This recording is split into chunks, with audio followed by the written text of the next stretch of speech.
Hey, Mr. Sams, how you doing? Not too shabby. What are you doing? Oh, you're making a mess. Sorry, it's my desk. It's Yeah, all right. that's true. You're drinking some 7-Up. I see. Yeah. That's interesting. Ooh, it's diet. Diet. Woo. Oh, I hate diet soda. Why did you buy the diet? I don't. You did. It was for our workshop last week. Oh yeah. Well, I didn't drink it. I don't drink the soda. I just buy the soda. Hey, today we're gonna learn about electrochemistry. Yeah.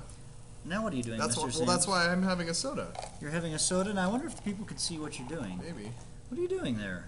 Oh, it's like an experiment. It is. Look Check at that. it out. We have an experiment, people. So I Mr. got my. Sams has an experiment. Electrochemistry has to do with like electrons. It does. Yeah. And like electrons electricity. moving. And if I get enough electricity, I can make my clock work here. You have a clock. Yep. No, it's not working right now. Mr. Sams, I thought you said it was going to work. It will. Well, I've got a little copper electrode here. Okay.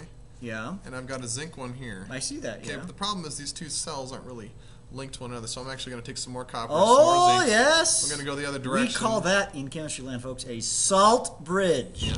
And guess what? I believe it's 2 o'clock. Is it? Or noon o'clock. Noon o'clock. Look at that. My clock works. Can you see made that? a clock. Isn't it amazing? He's amazing. A Yeah. clock with some soda. Yep.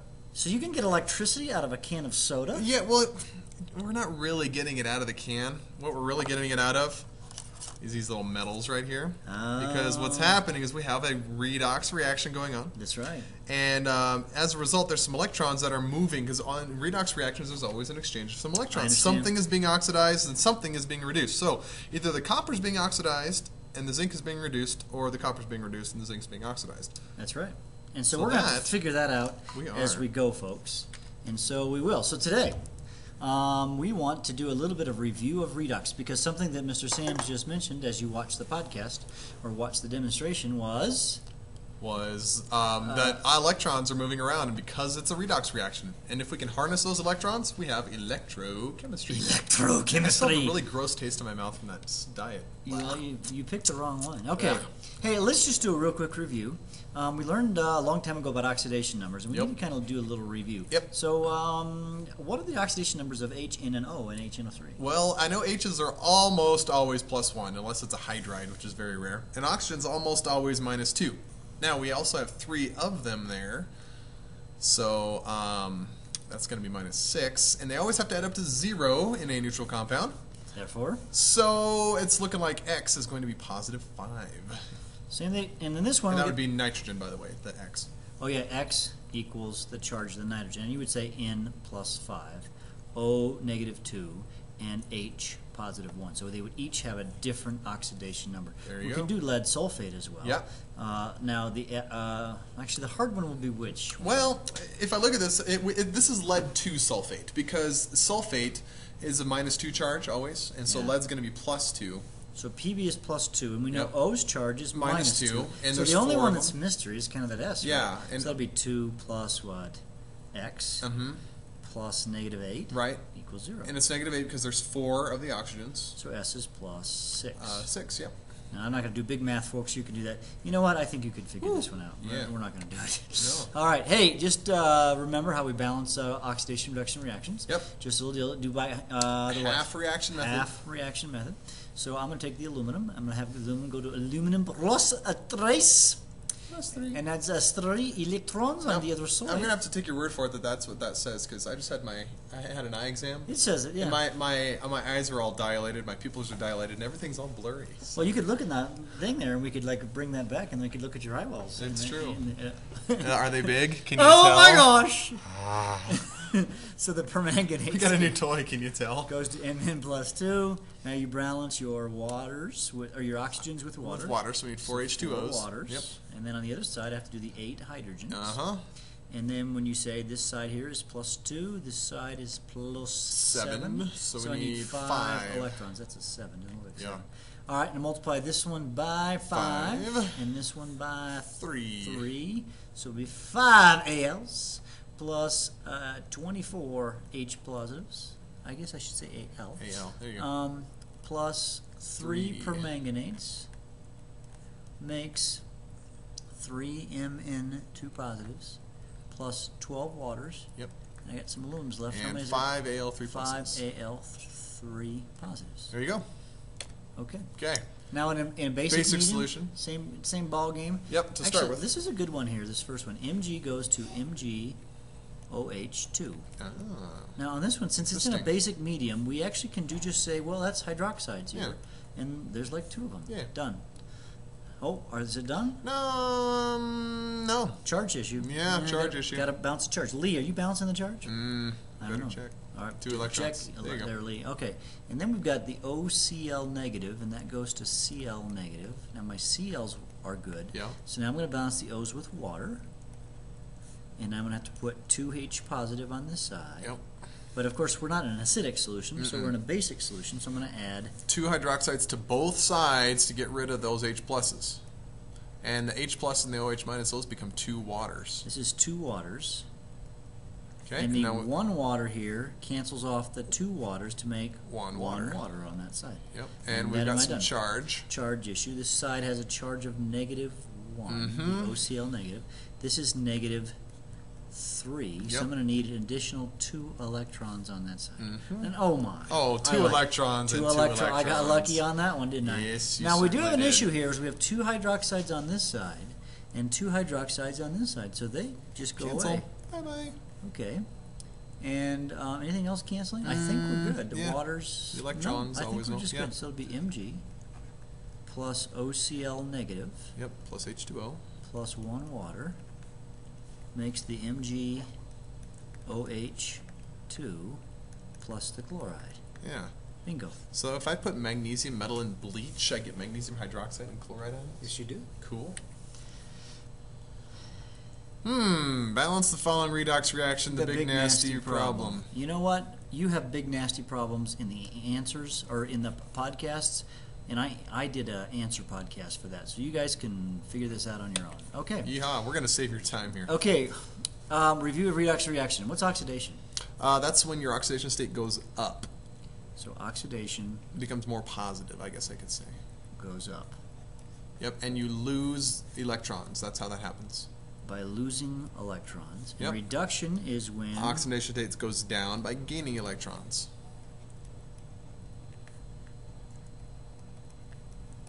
All right, how do you make here's a fancy word here, folks.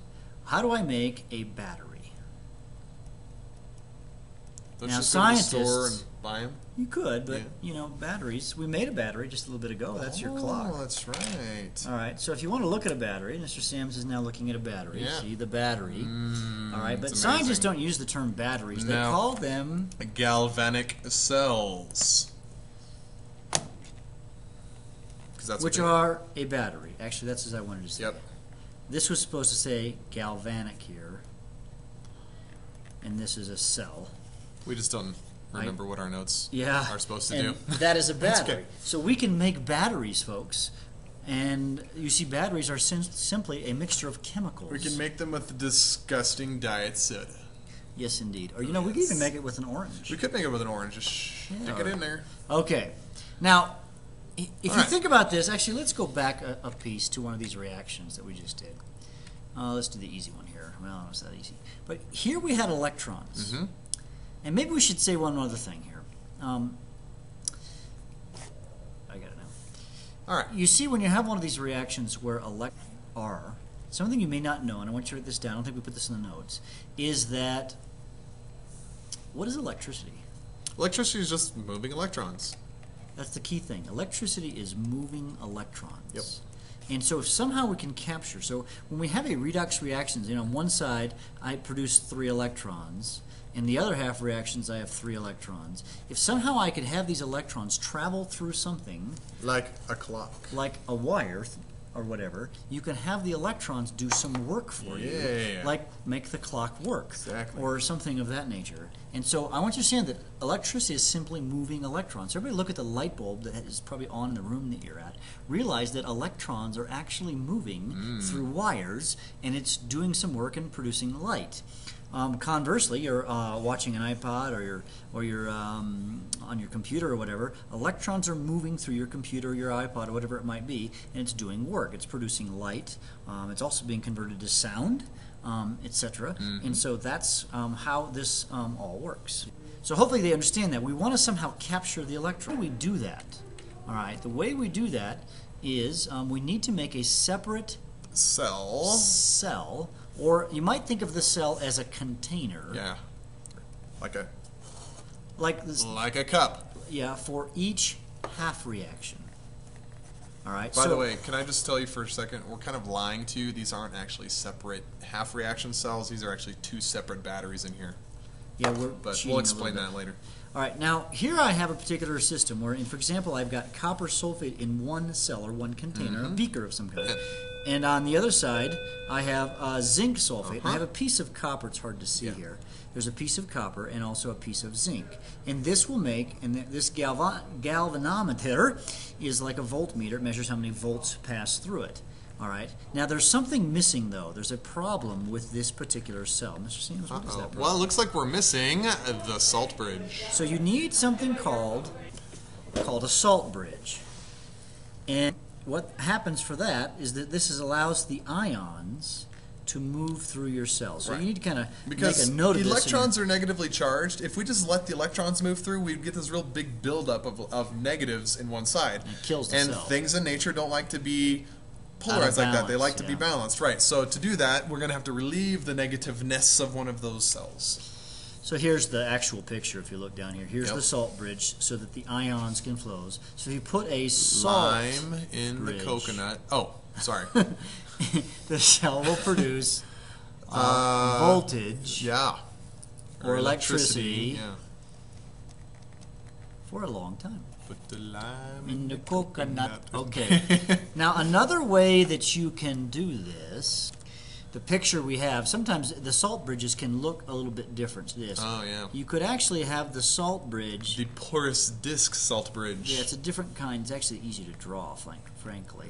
You could have one right here, and then right through here we have something called, those little things are called a porous, P-O-R? O-U-S, I think. O-U-S, disc. Yep. It's just a chunk of ceramic. A little piece of ceramic that's right here at either end, and then we can have the ions that can flow right here, and then you would still have what we call an electrode, typically a piece of metal, and then between that you could put a light bulb, frankly, and it should light the light bulb up, and you could then, now we have made a battery. So a battery is simply two containers, two beakers or whatever, and these are typically aqueous solutions, and then you've got a couple of metals, and it works. Yeah. It's pretty cool, actually. Two half reactions of a redox. Yeah. And you have one half reaction take place on this side, and the other half reaction takes place on this side. Typically, it involves the particular metal that you've immersed into the solution. Yep. Typically, but not always. We'll talk about that. So now what we want to do is we want to label all the parts of a galvanic cell. All right. So let's actually draw another picture. You're going to find yourself drawing tons of these pictures. All right. And so let's take the classic picture. The classic galvanic cell actually came from a guy by the name of Galvani, of all things. Imagine that. Yeah. Whew. We planned that. And you take these little rectangles are pieces of metal. Let's say that this piece of metal is called copper, and this one is zinc. And typically, we would then put into this solution some zinc nitrate. Let's say Zn2 positive and NO3 negative. And on this side, I'd put some, say, copper nitrate, copper 2 nitrate. Could be sulfate, wouldn't matter, no difference. Now, what am I missing? Salt bridge. Got to have that salt bridge. And you got to have a wire connecting to your metals, too. All right, so let's make that kind of a liquid solution here. And then we'll have a salt bridge. This, by the way, is a filled, and it's called a U-tube, actually. A U-tube? Because it's in the form of a U, upside down. But not like YouTube. Not like U2. No, you're a YouTube. YouTube. Oh, I got it. Oh, yeah. He's old. It takes him a while. Yeah, I'm an old man. And then you need a connection, and we'll just put a V here for the voltmeter. All right? All right, so there's our picture. Okay? So we have our picture. Oops. We have our picture here. Looks like the colors went away, Mr. Sams. All right. Weird. Oh well. And so we have this is a battery. Now I want to label the parts. Now before we do this, we have to realize what are the half reactions that are taking place. Now as we're doing, actually, let's come back to this because we need to talk about electrical potential. I think. Yes, we do. Don't we? Yeah, we know right, which one's the anode and which one's the cathode. And actually, we have this picture. We'll come back to that picture. So save that for just a moment, ladies and gents. Coming back. And there is sometimes what happens when one of the electrodes is not a metal. okay, you have some problems like that. Is let's say you're producing a gas. Some of them do produce gases. What you do is you would have a piece of platinum. You'd still use a metal. The platinum doesn't actually react, but it gets immersed into the solution. And this is like an inverted test tube right here on this particular side. And then you can have the gases present, and then the reaction still takes place on a piece of metal. You still have to have essentially a piece of metal immersed into the liquid, but you can do this by having gases present. So this particular reaction is hydrogen, and the hydrogen is going through the solution, and then you can get bubbles coming out and stuff like that. And so that's what you do when you have one of those. Yep. And by the way, when we talk about the electrical potentials here in a little bit, you're going to see some of them are positive, some of them are negative. Those numbers are pluses or minuses relative to the hydrogen electrode that you see right here. Hydrogen in the electrode is kind of the zero. Everything else is based off of that, and that's how we get those numbers. So let's take a look at the table. So when we go to the table, this is actually your handout. So this is a very important table. The table is standard reduction potential table that you can see right here. And you can see some values. For example, lithium is negative 3.0. Here's one for lead. And something that's very intriguing about this particular table, we haven't sort of told you this before, I'm sorry. You've always been trying to balance all these half reactions, haven't you? And you know what? Did you know there was a table with all the half reactions in it? Yay. And you didn't have to actually balance them. If you could just find the right half reaction. Oh! So there you go. We were lying. So for example, if you want the 10 one right here, I just want this to go away. Okay, if I want the 10, it keeps coming back. Why does it do that? Bizarro. So if I want the 10 one right here, there's the reaction, and there's these numbers, the 0.15, and you know, here's a whole bunch more. It's kind of a busy table. And so this is just your handout, right, guys? So it's got lots of different things. And so what we want to do is we want to go back to that one, and we want to look at the different values for the zinc and the copper. Yep, I saw both of those on the first page. You saw them both on the first page. Yep. Very good. So zinc is right here. Here's zinc. So it's, and we're going to round probably 2 digits, I think. So here's the zinc one right here. So zinc positive 2. So let's go back to that. So let's go back to this screen, this picture right here. So we have Zn positive 2 plus 2 electrons goes to zinc. And the number for that was negative 0.76 volts. Now we got that off the table. Yep. Now we can also have the copper plus 2 electrons. That goes to the copper. And if you look on that table, that is positive 0.34 volts. Yeah, that's right. Okay. Now, what's the problem, Mr. Sams, with these reactions? Well, they're both reduction. We need one to be reduction and one to be oxidation. So what do you think we need to have? How would I decide who needs to reduce and who needs to oxidize? Well, ultimately, you need your voltages to be positive, because if you have a positive voltage, it's a spontaneous reaction. We'll talk about why later. So what we need to do is we need to flip the top reaction around. Yep. So what I'm going to do is write down here is I'm going to write Zn goes to Zn plus 2 electrons. And on this one, I'm going to leave the copper plus 2 electrons goes to copper. Right. And if you add these two voltages, that'll be positive 0.76 when you flip it. If you flip it, you multiply by negative 1. Yep. And this will be positive 0.34 volts. And this is 1.10 volts. So the voltage, if you had a voltmeter set up in this particular system, it would read 1.1 volts. Hey, I wonder if that's what this would read if I had it hooked up on my little clock. I believe so. Yeah. Now let's talk about some more things that are happening in this cell. Now, in all galvanic cells, or batteries if you will, there is a positive and a negative side. Yes, there is. Yeah, like a battery. You look at a battery, it's got a positive end and a negative end. So we actually give names to those positives and negatives. They're called what? Anode and cathode. The anodes and the cathodes. And anodes, oxidation occurs. Guys, you should write this down somewhere. Yes. Blank screen here. We'll just skip this. Oxidation at the anode. Anox. And reduction, D-U-C-T-I-O-N. Reduction is at the cathode. Red cat.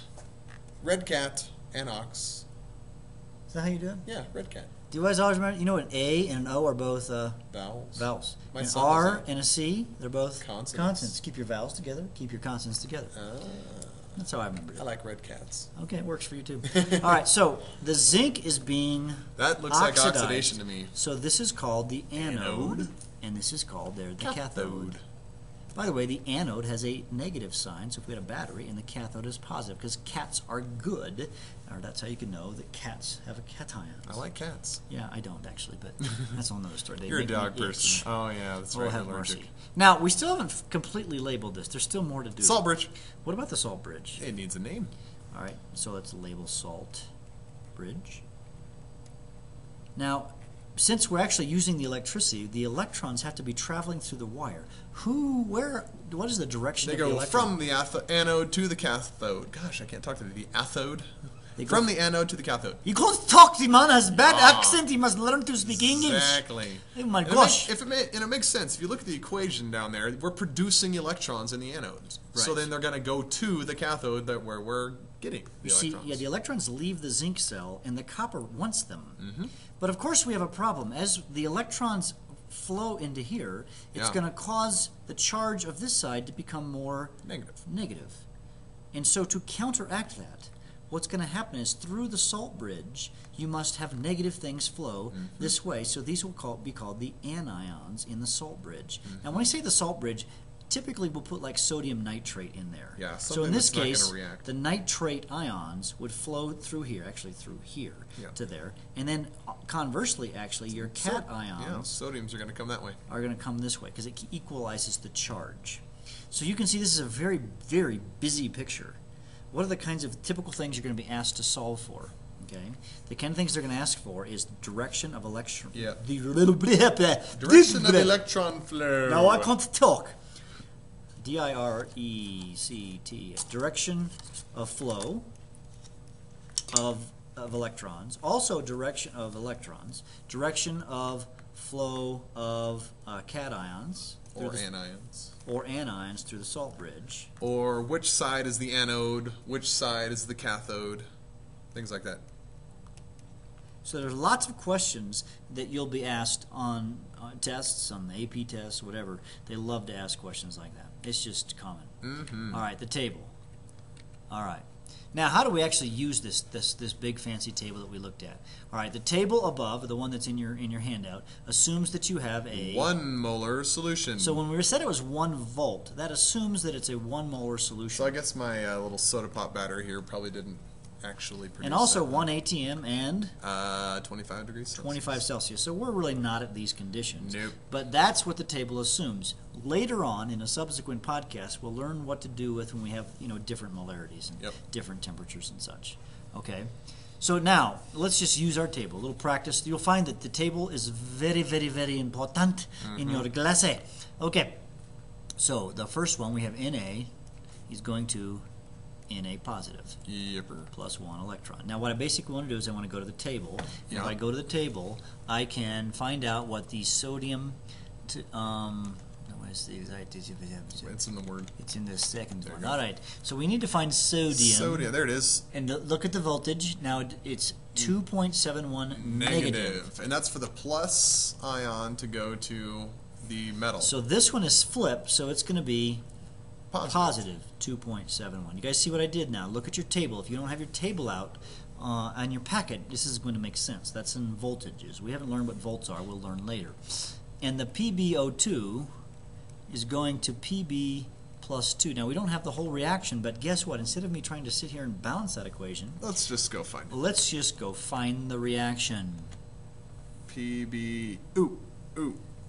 Mr. Sams, is this it right here? I got here? it right there, yep. And there's the reaction. The voltage is? Negative. Is it written the correct direction? It is. That's the way we're going. So it's oh, wait. You know what? That's not right. We want PbO2. That says PbO. Oh, my. Mr. Sams. Almost. So everybody take a moment and try and find another PbO2. one. I be PbSO4 over here. No, that's not it. We'll find it. Okay, we find.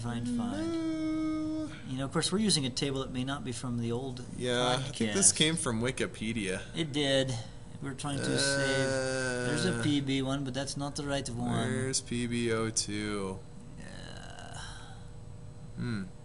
We'll find wait. it. Is that it? What's that alpha? I don't know why we have alpha. And there's a beta right above it. But they're both close enough. We'll call it 1.5. 1.5. All right, there it is. We find. All right, so it's 1.5, and it's already written, and this is 1.5 volts. Okay, So what's the total voltage? Well, we want it to add up to positive. We should probably write the whole reaction. Yeah. So let's do, it makes plus 4H positive, all right? Yep. So I'm just copying it from the other table. Plus 2 electrons. So I'm just flipping back and forth. Makes plus 2 waters on this side. Now, when we add these, though, so we have to multiply this by 2. So the overall reaction, right, would be 4H positive. We'll have to double the top one, plus the PbO2, plus 2Na, makes 2Na positive, plus Pb2 positive, plus 2 waters. Yep. So I have this 2 here. Yeah. Do I have to do anything with that? Well, we distributed it through the equation, but do not confuse this with your thermodynamic stuff. Yeah, folks, this is a common mistake. If this 2, oftentimes we think we need to like multiply this by 2. We do not do that in electrochem. No, you just add them. Yep, just add them up. And I could get 4.3 volts. This will make a pretty strong battery. Yeah. 4.3 volt battery. That's a lead battery. That's what they put in cars. There you go. That's probably why. All right. And let's do this one. So I have Fe plus 3 goes to Fe plus 2. We probably don't need to look this one up in terms of balancing. Yeah, we balancing. So let's go back to our Now our be careful table. when you look these ones up that have multiple oxidation states. Make sure you get the correct one. Yeah, because Fe2 to Fe3. Yep. We're looking.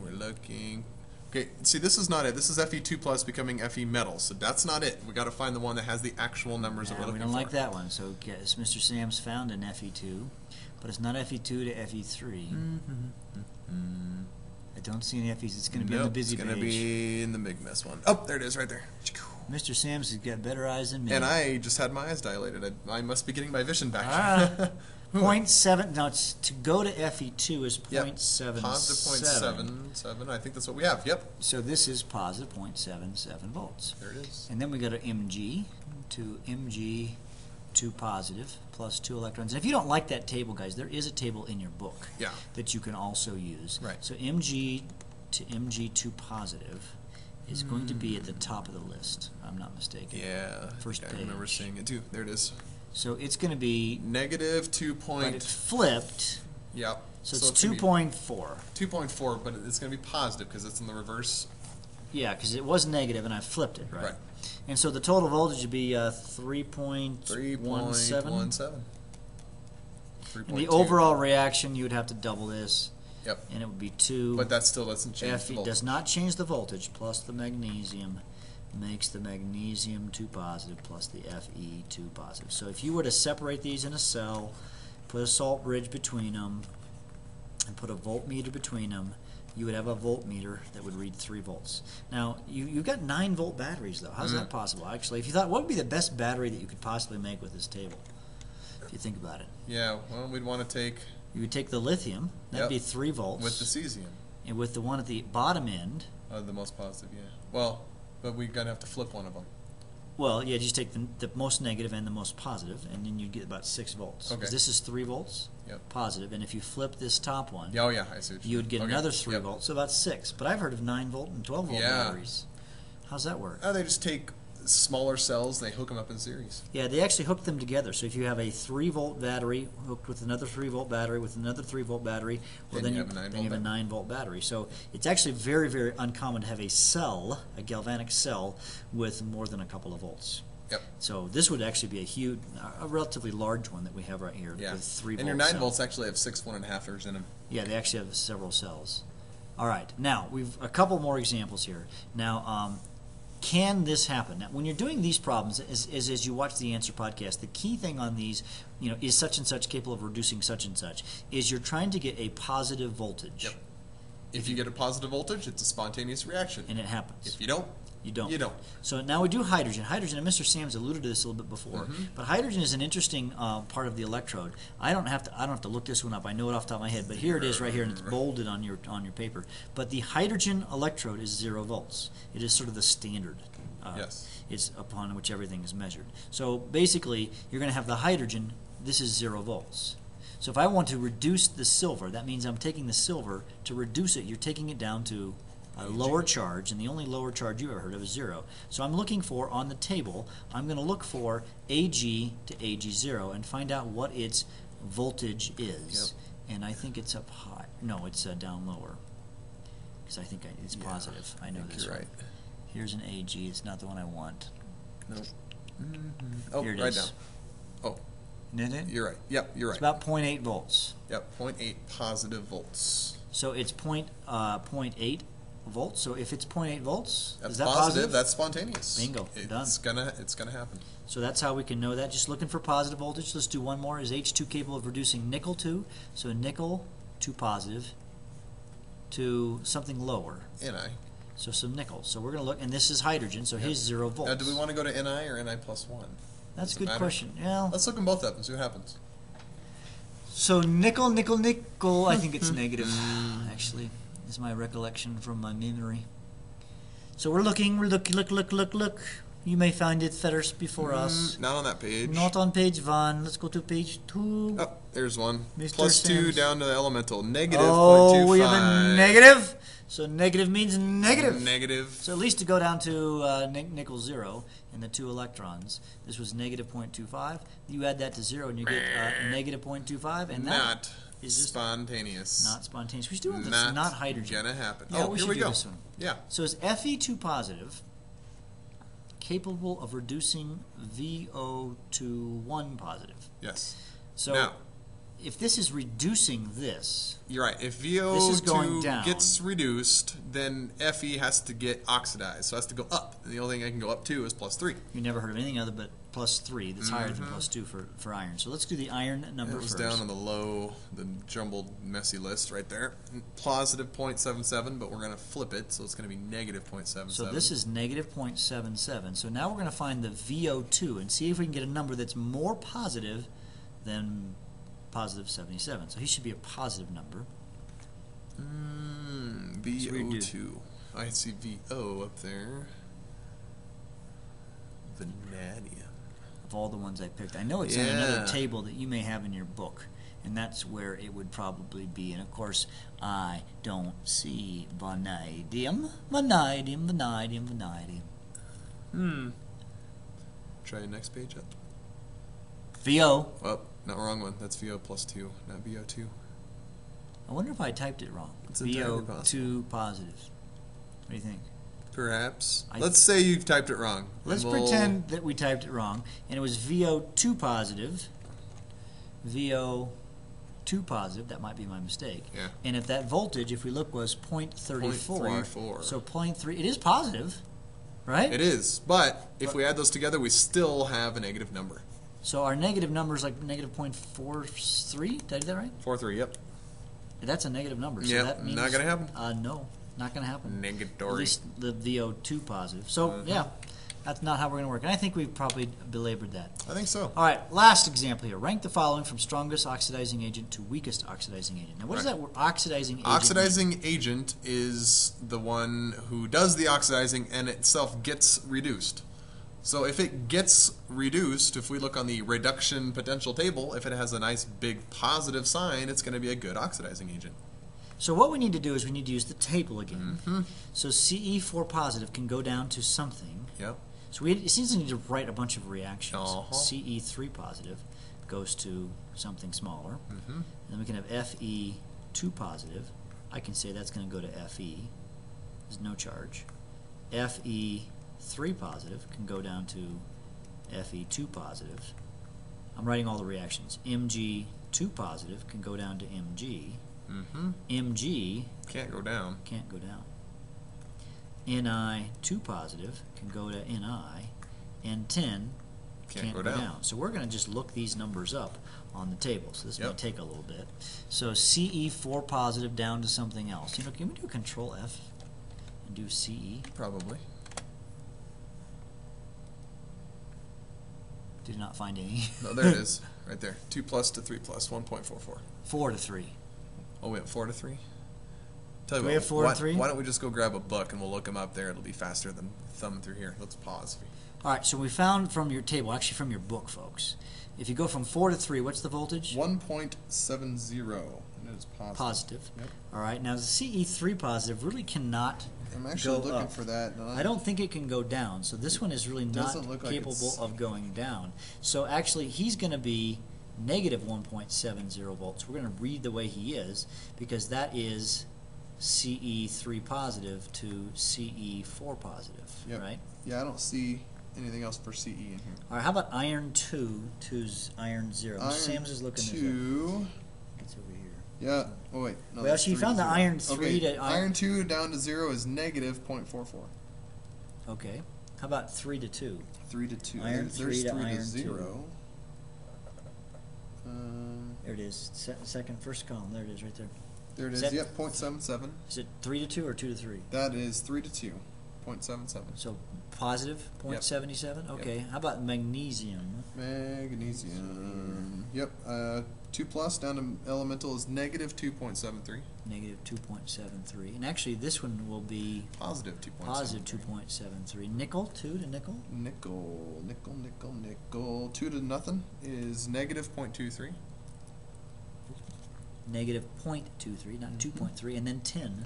Tin plus 2 down to elemental is negative 0.14. So this will be positive 0.14? Positive 0.14 if we're going elemental to something else.